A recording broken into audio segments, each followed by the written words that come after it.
Derby 2024-এর শুরুতেই মুখোমুখি হবে দুই চিরপ্রতিদ্বন্দ্বী ইস্ট বেঙ্গল এবং মোহনবাগান 2024 সুপার কাপের ডার্বিতে। 2023-24 আইএসএল মৌসুমের দুটো ডার্বি এখনো বাকি রয়েছে, কিন্তু বছরের শুরুতেই দুই চিরপ্রতিদ্বন্দ্বী মুখোমুখি হবে সুপার কাপের ডার্বি ম্যাচে। 2024 সুপার কাপের অফিসিয়ালি ড্র অনুষ্ঠিত হয়েছে। টোটাল 16টি টিম অংশগ্রহণ করবে 2024 সুপার কাপে। আইএসএল এর 12টি দল এবং আই লিগের টপ 4 টিম কোয়ালিফাই করবে 2024 কলিঙ্গে সুপার কাপে। টুর্নামেন্ট শুরু হবে 9 জানুয়ারি এবং ফাইনাল ম্যাচ হবে 28 জানুয়ারি। গ্রুপ এ তে রয়েছে মোহনবাগান, হায়দ্রাবাদ এবং ইস্ট বেঙ্গল, এবং নিয়ম অনুযায়ী আই লিগের নাম্বার 1 টিম গ্রুপ এ তে কোয়ালিফাই করার কথা। নাম্বার 1 এ কিন্তু রয়েছে মোহামেডান, তাই কলকাতার টিম প্রধানের গ্রুপ এ তে থাকার সম্ভাবনা ছিল, কিন্তু মোহামেডান 2024 সুপার কাপে অংশগ্রহণ করবে না।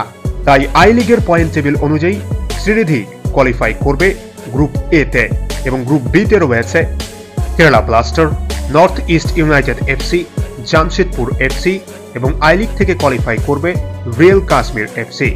এবং গ্রুপ সি তে রয়েছে Mumbai City FC, Chennaiyin FC, Round Glass Punjab FC, এবং আই লিগ থেকে কোয়ালিফাই করবে আইজল এফসি।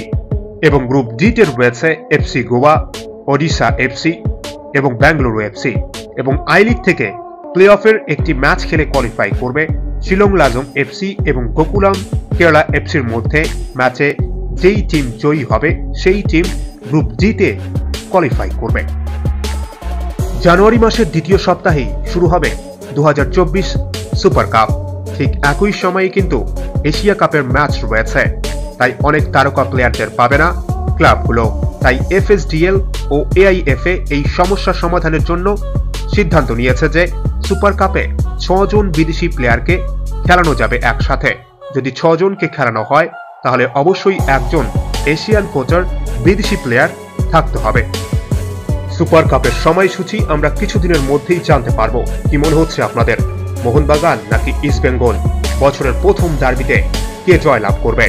এবং মোহনবাগান নাকি ইস্ট বেঙ্গল কোন টিমের 2024 সুপার কাপ জয়ের সম্ভাবনা বেশি রয়েছে? অবশ্যই আপনি আপনার মতামত জানাবেন কমেন্ট বক্সে। ও ভিডিওটি ভালো লাগলে অবশ্যই লাইক, কমেন্ট ও সাবস্ক্রাইব করে খেলাধুলোর সমস্ত আপডেট পাওয়ার জন্য চ্যানেলটিকে অবশ্যই সাবস্ক্রাইব করে রাখবেন। অসংখ্য ধন্যবাদ সকলকে।